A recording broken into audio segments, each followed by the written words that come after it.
And it is also my honor to introduce this distinguished panel.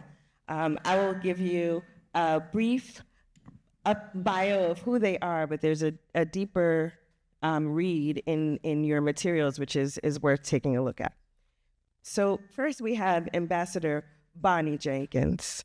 Bonnie Jenkins is most recently served as U.S. Undersecretary of State for Arms Control and International Security, becoming the first Black person to hold any undersecretary role in U.S. Department of State. She is the founder and executive director of Women of Color Advancing Peace and Security, WCAPS. And she holds distinguished appointments at George Washington University, the University of Virginia, and the University of Dayton. Welcome, Bonnie. We also have Salah Gass, for whom a consistent through line of her career has been a focus on development and growth strategies that foster long-term stability and peace. Her career spans from global leadership roles at MasterCard and the Bill and Melinda Gates Foundation.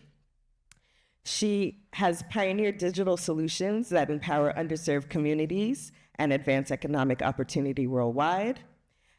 This has included supporting conditions for lasting peace in fragile and transitioning contexts, including on the continent of Africa, where she's lived for many years. Welcome, Salah.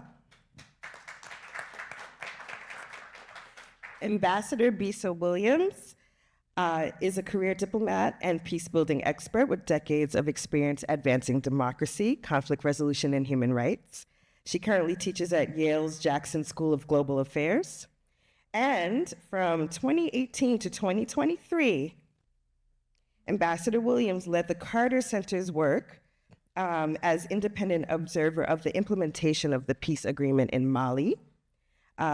Ambassador Williams has served across the globe in Africa, Central America, Europe, United States, and in senior roles at the U.S. Mission to the United Nations and the National Security Council at the White House. Welcome, Ambassador Bisa.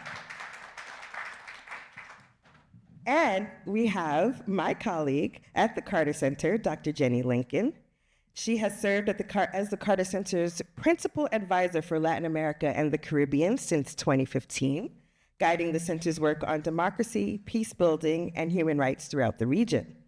She teaches at Latin American Politics and U.S. Foreign Policy toward Latin America at the Sam Nunn School of International Affairs at Georgia Tech.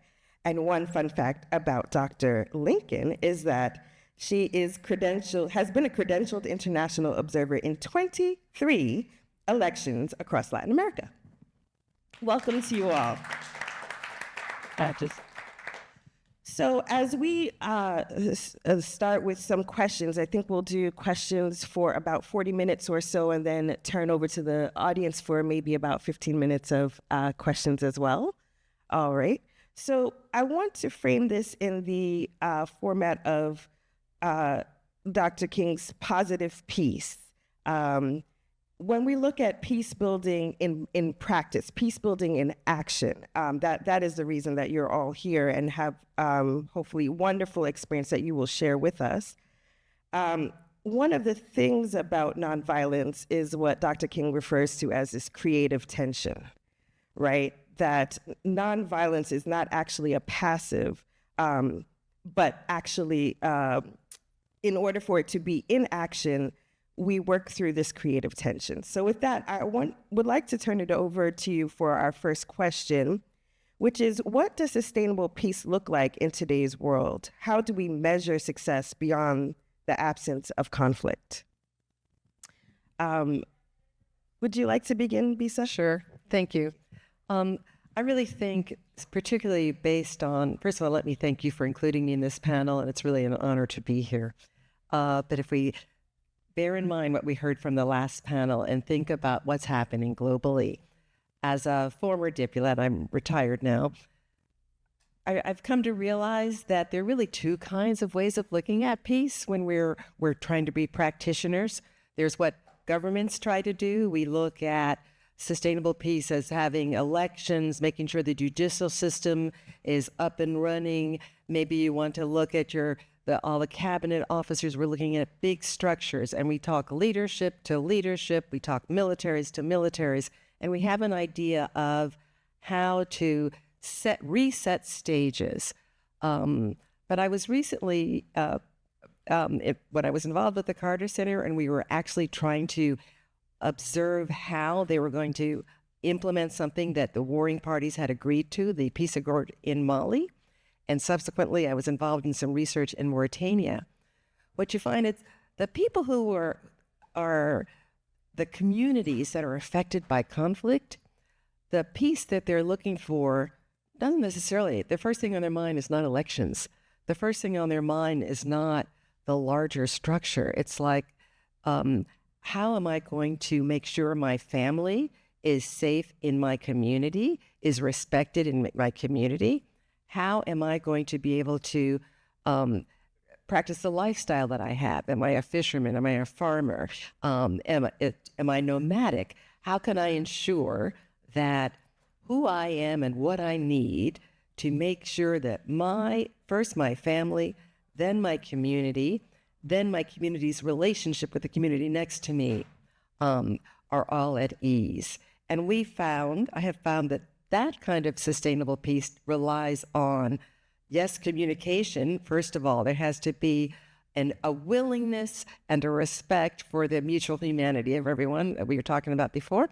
But this idea that the communication cannot just be with this notion of the educated leaders or the elected leaders. It's got to be a two-way, a multi-way communication that respects the priorities of the people that you want affected by this peace. So that's one of the things I would say. And the collaboration that we talk about has to be an ongoing collaboration of respect for who are the leaders that your local community respond to. We have not, in traditional diplomatic practice, made a consistent effort, let's say, of going to religious leaders, of going to non-formally educated leadership, and of going to women, going to youth. But you'll find that I have worked a lot in Africa, so I'm basing this on my experience, particularly in West Africa, in Mali, in Niger, in Guinea. The first protectors of stability and confidence in a community are exactly the women, the youth, the village residents. And I think part of the formula for an enduring peace has got to involve respecting them, understanding what they're looking for, and making them part of the decision-making process. Can I add to that? Part of another factor is, and this is my lens, which is going to be economic growth in technology. But I think we have to start thinking about economic stability as human dignity. Because what you're talking about is the ability to express yourself as who you are. Part of that is knowing where your next meal is going to come from, that you can pay your rent, that you can provide for your family, whether macro, where there's jobs and the economy is supporting graduates coming out, or micro. As I said, you're sitting around your table and you don't know where your next job is coming from. That is a way to breed instability. And this is not an indictment on vulnerable populations. They're not to be blamed, but they are susceptible if you have that vulnerability. I think, and you guys are the expert, most conflicts are not solely based on ideology. They're born and sustained in poverty, exclusion, hunger, and desperation. Legitimate grievances. So I think paying attention to the economic opportunity and the agency as humanity has to be part of peace building. And just quickly, I would say in that, what I'm worried about particularly is young people. Because we have global unemployment, youth unemployment is 13%. That means there's 65 million young people who are disconnected, are looking for what to do with their lives. Even in the US, where unemployment is about 4%, among young people, it's 10.8%. 10.8, so 11, almost triple. So what are we going to do with young people, I think is a question. And the last thing I'll say is kind of the counter to that is I think economic opportunity gives peace credibility. Because if you think about what does peace mean for me, like you said, it's not the high treaties and just based on people who are kind of elite and educated. It's, did my life get better? Do I have a job? Can I feed my family? And I think that's the real evidence. And I just saw Styx walk in. And you guys will see an amazing movie, I think tonight or tomorrow night, about nonviolence, just kind of the thing we're talking about in Watts. And he said something very wise last night. He said, we stop the nonviolence, but we'll see if it works, and it's going to be sustained if we can give people economic opportunity. So I just want to add that as a factor when we think about what peace means. Thank you. Let me throw another question into the mix, but please feel free to continue to comment also on the first one. So how can peace-building efforts remain resilient in the face of political instability and economic shocks? And so far, our two respondents have started to highlight this area that I'd like us to consider as well, which are marginalized stakeholders. How can our peace-building efforts sustain political instability and economic shocks, particularly as it comes to marginalized stakeholders? I guess I'll start with that one. One of the things that, was very important is that we have an inclusive process when it comes to peace building, when it comes to maintaining peace. One of the, as many of you probably know, there's been studies done, for example, for women, and ensuring that when, after a conflict, when you're trying to bring people around the table to discuss next steps and what's going to happen to resolve conflicts, and you bring around the table all of the groups that were part of a conflict, it's very important that women are part of that role, because the studies have shown that when women are part of these peacemaking processes, that peace lasts longer. And I think what that shows is that you have to have the different perspectives and the people who are affected are at the table, because another factor, the people most impacted by the lack of peace and the lack of security are women and girls, and particularly women and girls of color. And unfortunately, a lot of times they're not at these tables. So we have to maintain and ensure that these different marginalized communities around the world are involved, and it also help to ensure that peace does maintain, because if it does reflect the viewpoints and the concerns of different parties, you get buy-in, you get people who want to help maintain it because they had a voice. But you also make sure that the issues are tested. And if you have, even if you want peace, if you have peacemakers who don't understand the different perspectives, it won't be the best decisions that are made. So we have to find ways to do that. It's a challenge in many societies, even our own, to make sure that these voices are included, to make sure that things are successful in the end. Thank you. Jenny, would you care to comment? Well, as I listen to everyone speaking on this, I'm thinking about the case. I came here prepared to speak on the case of Colombia. And one of the things that happened in the Colombia Civil War, a 52-year, that's multi-generational civil war, was how to get to a peace accord that they signed in 2016. And so I was thinking about how you get to peace and how you sustain peace, and that what the threads that are coming out here brought an anecdote to mind. And that was the voices of the voices to influence getting to the peace and implementing the peace.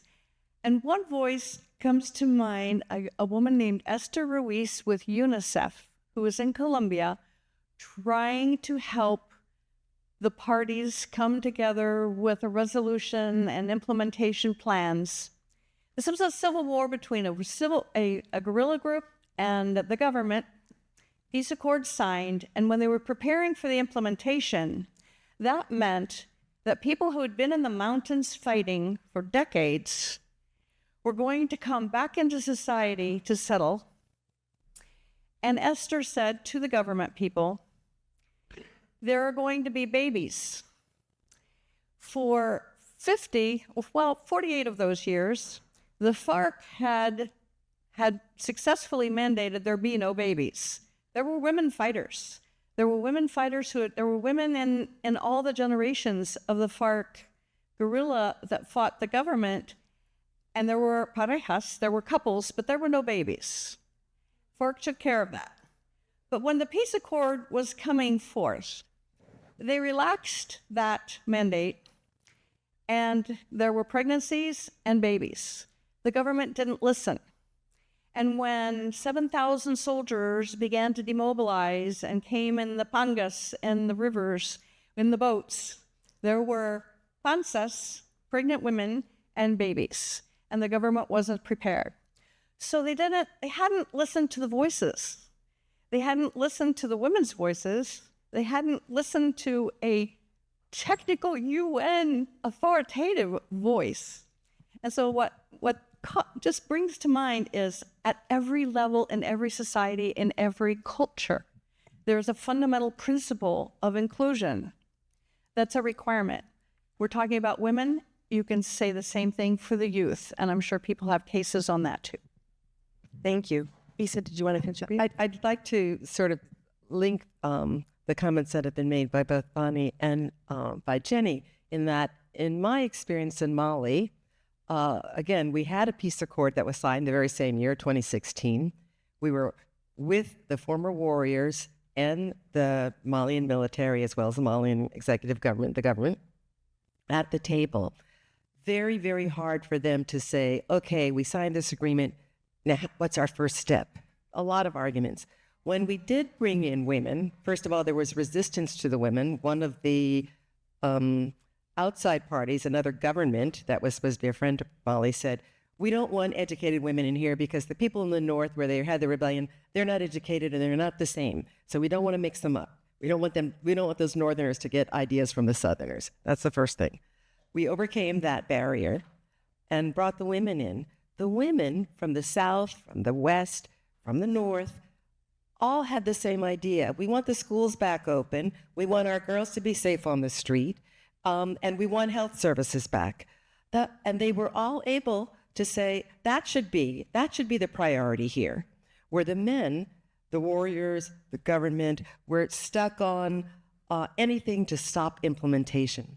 So I learned as an ex-diplomat, but a wonderful representative of Carter Center, that you've got to make sure that there's a distinction or that there's an amplification of voices and participation. Once you get that peace agreement, of course, the warriors have to be in the room.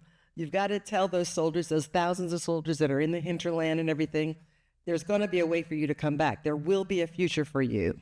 But part of that future has to be the communities. And who are those communities? They are our families, they are religious leaders, there are other community leaders. And formal processes have not engaged them. So I think that's one of the things that's important. And can I just say that you don't include communities as like a nice to have or a handout. There is power in proximity, right? I think proximity is a PhD. And if the solutions don't include people who are proximate, they're incomplete and you're empowering. So one of the roles that I had at a previous company was running one of our technology labs in Nairobi. So we were responsible for all the digital solutions for financial inclusion across West Africa and across Africa and Southeast Asia. And one of the principles we used was human-centered design. And that's just a very fancy way of asking people what they want. People know what they want. They have the solution. I think it's about unlocking it. If you don't have it at the table, you're missing something. I will never forget, there's this company we didn't partner supported in Somalia. It's a microfinance institution called KIMS, K-I-M-S. They figured out how to fund loans sustainably and commercially for off-grid solar in Somalia. Think about that. There's very little electricity in Somalia. People can't charge their phones. They don't have lights to do homework. They can't walk around safely. They figured out, even the people that they lent to were pastoral, so they moved around with their cattle. There is seasonal income. all sorts of things that a bank would say, we can't touch that. They figured out how to do it. So not only is that community now less vulnerable, it's a viable business, and there's more businesses in the community, and that came from listening to people. So I just wanted to put a finer point on what everyone was saying. If we don't, I think we're lost if we don't. Thank you. Wonderful. All right, we will take a moment now to look at the Hyatt treaties. I think it's important for us to consider where all the sort of building blocks kind of fall into place. So my next question is, how do you balance sovereignty with international engagement when designing and implementing peace agreements?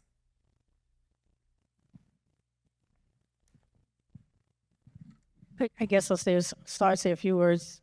So I've done a lot of work on treaties. Most of them arms control treaties, which deal with weapons of mass destruction, chemical, biological, nuclear weapons issues. But it's the same. There's the same concept in terms of understanding sovereignty, in terms of how you deal with these things. I think we're seeing now in the world today, as we're seeing in the news, clashes of sovereignty and clashes of international relations and international law, for example. And when you're trying to promote peacekeeping, when you're trying to say we're going to get to a table, we're going to try to negotiate, we're going to try to put together a treaty that's going to regulate something or prevent something or stop something, there has to be a recognition that all states are in control of their own territory, that there should be respect. These things are mentioned in the UN Charter. There's respect for sovereignty of all countries. This should not be interference unless there was a very huge case of some very strong international violation. And so that should be ruling everything. And then when you sit down and you have these negotiations with other countries, that's the basic foundation, is that every country is in charge of its own territory. But we find that there are some issues in the international sphere that we need to try to work together and try to be on the same level playing field. We're going to try to have some kind of international regulation or international understanding of how we're supposed to behave. And that's based on our understanding. It doesn't have to be a legally binding document that you have, as long as there's a respect for each other's territory and respect for the rule of law, in this case, whether it's international law or whatever, that we're all going to abide by. And when you don't have that is when you start having the problems, when sovereignty is not respected and legal rules are not respected, because there is no international policeman. There's no one that's going to tell states you have to do this. States have to regulate themselves based on agreements that they make amongst each other. And you could, it's a lot of the same kind of concepts are domestic. It's the same respect for individuals or countries, respect for rule of law at the state level, country level, international level. You have to have these basic concepts in order to make it all work together. I think that's a really pertinent question now. We're all in the U.S. looking at what is the United States really doing in Venezuela. I'll let you handle that. What is the United States doing, maybe going to do in Iran? But early in my career, I was a young diplomat in Panama. And people have made a lot of parallels between Venezuela and Panama. And I am going to try to say that they're not quite exact for this reason. This morning, the very moving panel that we heard this morning talked a lot about recognition of our common humanity. So yes, there are such things, the Western world, Westphalian concept of the nation, of the state. There are borders, most of which were imposed by just somebody's grand design, just lines on the sand, literally. However, recognize as states. What is our responsibility when you have a population that's being oppressed? Maybe not by its elected government, maybe by the only armed force in the country, which is the military, which decides that it wants to take over the government. So in 1987, I teach now, and most of my students weren't even born in 1987. It's very funny to me. But anyway, I was alive and well, and in Panama. But at any rate, in the 80s, the United States, which had been very close to a corrupt government and very close to the Panama's military, changed its mind. The head Noriega was very blatant in his drug smuggling, and one of his soldiers killed an American soldier, and we used that as the straw that broke the camel's back. So that's part of the U.S. story for intervention. But for years, the Panamanian people had been protesting against that oppression. So at what point do you say, I see this boot on your neck, but you're in another country. You're just going to have to figure out how to get it off your neck? Or am I my brother's keeper? Can I invade and help you? Can I come and help you? So as it turns out, Panama had its election. Noriega said, no, we're not going to. There was a blood-splattered picture on Time magazine, all that stuff. We're not going to acknowledge these, and we're fully officially taking over. The U.S. came in and put an end to that. But the Panamanian people came out into the streets to say, thank God, thank you. We didn't have the wherewithal to go against this. Now, what has happened since? The country has evolved. Corruption has not been eliminated. The military was changed into more like a National Guard kind of a thing. But I do think that's a question. I think it's a legitimate question to ask. At what point? It's wonderful if people are strong enough to say, a government is strong enough to say, yes, I'm now requesting that the UN come in and help me against this force. Well, what if they can't? I don't have the exact answer for that, but I do think it's worth serious reflection. Because if we just decide to say, one small anecdote, and then I will stop. So Noriega was blocked into the Vatican's embassy, and the U.S. military was waiting for him to relinquish himself. But meanwhile, Latin American presidents were calling Endara, the elected Panamanian president, saying, "Don't let the Americans have him. Don't let the Americans have him. You can't do that. You'll lose face. It's terrible. You can't turn over, even if he's a terrible man. He had beheaded people. He'd done terrible things that everybody knew about. Don't do it. Don't do it." So Endara, who I knew well, said, "Bisa, they keep telling me that I want to keep Noriega. I don't want to keep Noriega. As far as I'm concerned, you all can have him." But I said, I understand the issue. He's a national. Of course you want to keep him. What you need to do is say, Gringos, you can have him, but we want him back. I got to get my country together first, which was true. Panama City was burning. There was no jail to keep him. So that worked from a human rights point of view. He said, I have been supporting human rights my entire profession. That's why I've been in jail. That's why I've been doing.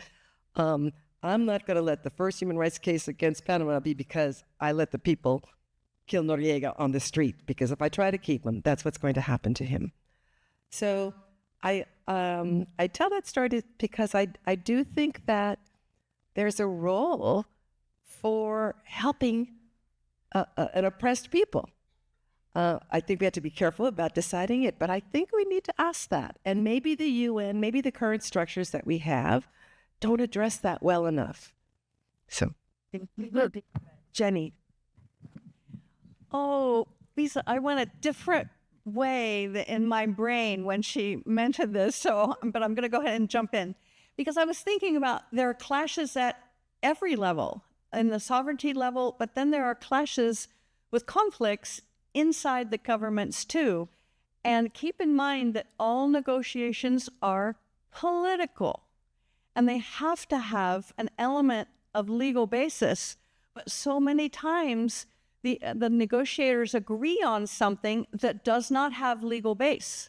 And I'll give you an example. One example is in the Colombia Peace Accord. They said, okay, everybody's got to participate. Everybody's going to participate. But the FARC was an illegal organization. And so they had to then go to the Congress and pass a law to allow the FARC to be a political party. There are different levels of clashes, and you have to understand where the law is, whether it's international law, national law, or one of the best conflict resolution examples I saw during this time. Part of the peace accord was a special transitional justice. Transitional justice is just that, special justice. It's not the current law. It's a completely different law framework that basically is based on pardon. It's based on pardon. If these people who have committed horrible atrocities go before the court of special justice and say, gee, I'm really sorry about that, then they may get a whole lot less sentence. And this is part of transitional justice. Well, the entity that was set up in Colombia, the court, I accompanied the head judge and the Attorney General of Colombia, who's responsible for formal law, went to the communities. They went to the indigenous communities to ask community leaders, because communities had laws and leaders who executed decisions. So they went to say, all right, your sanctions, when someone commits a crime in your community, how do you handle it? And what are your punishments?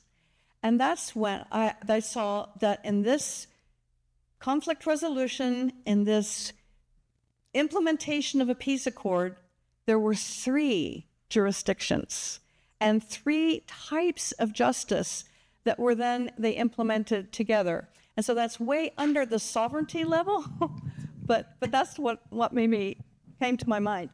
Thank you. Let me put in another question. I have 2 more questions before we turn to audience questions. So pivoting a little bit, looking at sort of future-proofing for peace, I think our tools and what we have available to us is actually ever expanding. So my question is, how can technology be leveraged to strengthen peace building?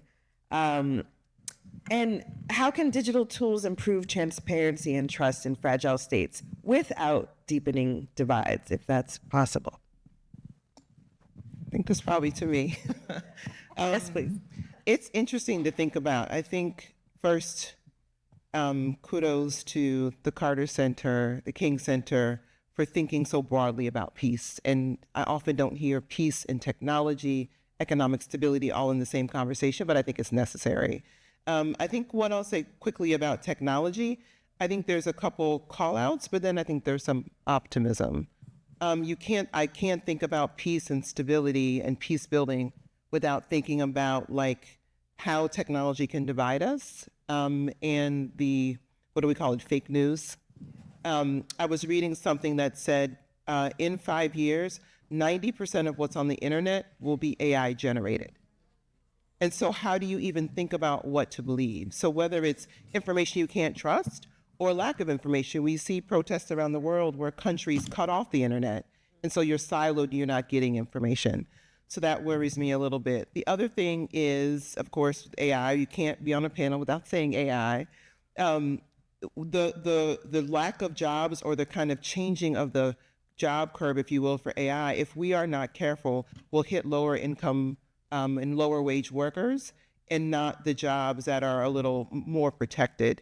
And what that'll do, I think, is create a lot of inequality. And if we think the digital divide was bad, what AI can do with this, with the rapidity, the rapidness of innovation, will dwarf any digital divide we've ever seen.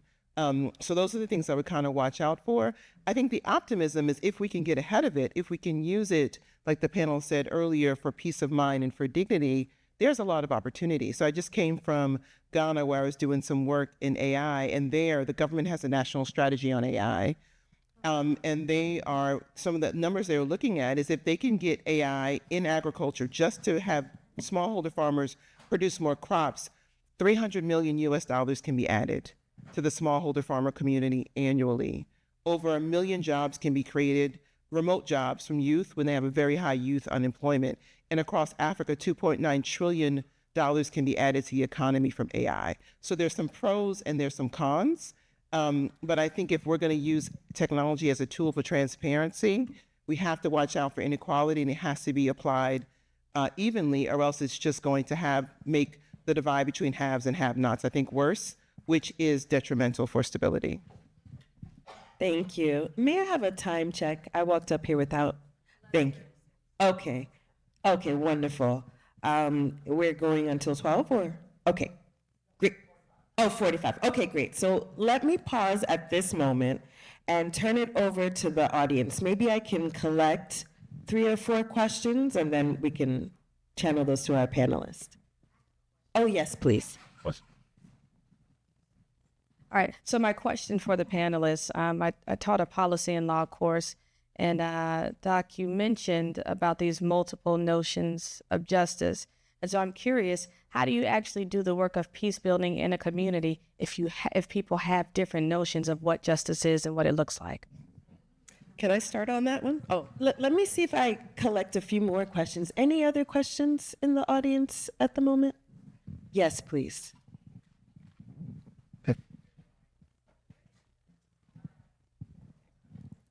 Professor Smith here, retired Emory University.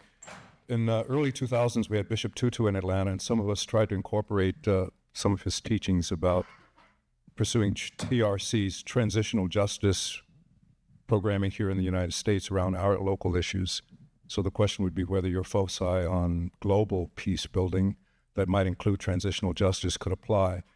Here in the States, Bishop Tutu was always clear that because we are a more developed democracy does not mean that we do not need transitional justice as desperately as some of the still struggling democracies do. What kind of role could there be for transitional justice, pardons, amnesty, forgiveness, as the price for implementing justice, moving forward on justice domestically here in the United States? Can we be learning from your global processes for what we need to be doing here in the States? A very valid question. One more? Right, honest. So question We'll take both. Go ahead. Regarding how can transitional justice be seen as justice when it's based on pardons and the pardon system is corrupted? Thank you. Last one? Hi, I'm Katrina from Atlanta International School, and I've been very privileged to have lived in several countries. And so my question is really around building that international mindedness. How are we, because we're having this conversation, but I do understand that this conversation for some of our community members it's distanced, if you will. And so how do we build global understanding so we can have these collaborative international relationships, like a bit Desmond Tutu coming here, like an understanding of paralleling Mandela's practices and Dr. Martin Luther King's practices? How are we building that efficacy or that understanding in our local communities? Thank you. Okay, so panelists, I would love you to use those questions as food for thought to also include your concluding comments. Okay, I'll start. And I'll try to answer as much as I can. The idea of different notions of justice is very important. Again, with our example in Mali and implementation of that peace accord, there was a Truth and Reconciliation Commission. That was a Malian commission. And they took over 10,000 testimonies from all different parts of the country. So these were the villagers from the north who had been part of the rebel groups, as well as city dwellers in Bamako, all over the country. What they found, however, and I think that's something that sometimes can be harder, for example, for the Western diplomat, or if you come in with your traditional tool chest to accept, we think, and if you look at the Nuremberg trial, we think of justice, we want a punishment for the victim, for the aggressor, and we want sometimes their reparations, but basically we want to condemn and punish. That may not be the cultural mindset of the country that has suffered the crime. And in Mali in particular, what we heard, what was really sought was a recognition of the violations, and sometimes financial restitution, sometimes it was, we don't need for this other family to be deprived of the main person that is their livelihood, that the man of the family, because he killed our father, because that's just going to make two poor families without a livelihood in this community. we want some kind of financial restitution, and we want our two families to forgive each other. So, but that kind of compassion and humanity, that recognition is not always something that the international community that brings its apparatus to the fore can always accept. But I will say, Rwanda was a case where they had the Gacaca courts. They applied justice in their community way that made sense for them. Same thing with Mozambique. They had a special cleansing ceremony for the child soldiers. Sierra Leone did the same thing. So I really think there has to be a respect for the differences that you're going to find in the country of conflict or countries of conflict. So that was one thing. The role of amnesty and forgiveness in the U.S., it's interesting because we do have a pardon system that works for friends of the pardoner, let's say. But there have been other instances in our court system unequally applied. So maybe somebody else. I don't think that the idea of amnesties or pardons is something that's an alien idea in U.S. practice. It's just selectively practiced. It's selectively practiced. So that has to do with the voting booth. Pardons are yes. Ambassador, maybe we can pass the mic. We probably just have a few moments left. Jenny, did you want to take?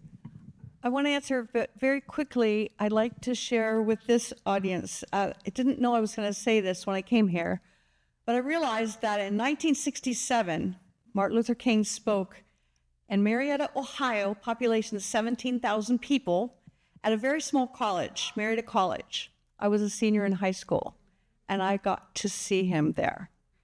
And I think that marked my life because I was interested in cultures, I was interested in peace, but when he spoke so eloquently that day and charged this young group of college kids and a senior in high school to go forth and do good, it was very, very, very significant. The professor who asked about the United States, also this strikes me, because I'm thinking, why don't we have transitional justice? Or what kind of transitional justice do we have in the communities? And actually, I think we do have a little bit, but it's not equally applied. But for example, the difference between punishment and forgiveness, there's a continuum there, and there's an educational factor. There is can someone be course corrected with some kind of forgiveness? There are judges, there are a few, who actually try with the road toward rehabilitation rather than punishment. What is scary right now is that we're turning to such harsh culture of punishment. How do we stop the wheel and roll it back to get some compassion, understanding, forgiveness in our society? And that's where I think we are today. Yes, thank you so much, Salah. I was just going to address the last question quickly, that it seems this conversation seems distant. There was a Nobel Peace Prize speech in 2002, actually, that Jimmy Carter gave. And in it, he said, the root of conflict is poverty, inequality, and injustice. And that is something, unfortunately, that's universal. And especially when I think about what's going on in the US now, what I turn on my TV and see, having lived and worked around the world, we're starting to look more and more the same in our lack of a functioning justice system and what is being accepted as acceptable these days. And so even if you look at economic factors, GDP, how things are going, I think we're more and more similar. And I think maybe starting from that point of the similarities, it brings it a bit home, because I do think that poverty and inequality is kind of the root of what's happening now. Say that expand on this. How do we educate our standing that global all the way through this day and day? That on the global end, what's happening in body happening in the inner city. Similar in similar ways. Yet the inner city, I'm from Detroit, that's why I think. I'm from Chicago. The inner city borough to see the That's it. it's still. So I want to kick that question over to our Women of Color Advancing Peace and Security founder. First of all, I have a lot of thoughts on these things. So I got so many thoughts about accountability and pardons, and this is a lot. On this issue, it's hard, I tell you, because for what I do in my organization is I try to help make that connection between the international and the domestic, and to help people understand that what we're seeing here is not separate from what's happening overseas. It's challenging because a lot of people, understandably, don't want to focus on the international because there's things going on at home, especially now. Especially with the lack of health, with the insurance and things like that. Things are happening that's impacting people directly with their kids. Can I afford the, food at the grocery store? These are real issues. Taking away civil rights. It's all over the place, see what ICE is doing. So it's very understandable. On the other hand, we lose a lot by not understanding this. And one of the things I was talking to Alana about, and I want to highlight, is this is a perfect time to show the connections, because we can see exactly what we're doing here is what we're doing overseas. And, we have ICE here doing what they're doing. We're not respecting rule of law here. We're ignoring things that the courts are telling us. And what we also see is international law doesn't matter. And we're going to do things that are going against the laws of war and against the UN Charter. And we're going into other countries and kidnapping people. Strong connection. And so I think now is a good time to help people understand that there is a connection and there is a consequence in not understanding that. And understanding that there are things that we are definitely doing exactly the same things, being just as bullheaded overseas as we are being here. So, but it's a challenge, I tell you. Some people are like, I don't want to do that, and I understand it, but it's just right. This is a perfect time. We may have to let that be the last word, and to me, that's a call to action. I want to say thank you for your powerful insights, and thank you all for engaging so thoughtfully. My call for us to action is that we leave here, we carry forward the challenge to seek accurate, diverse information, ask questions, and practice everyday peace in spaces where we have influence. Thank you. Thank you. Will they be able to sit down together at the table of brotherhood? We must reflect the spirit and heart of King. To make America what it ought to be. To transform unjust systems. To inspire all of us, we may triumph. Free at last! Free at last! Thank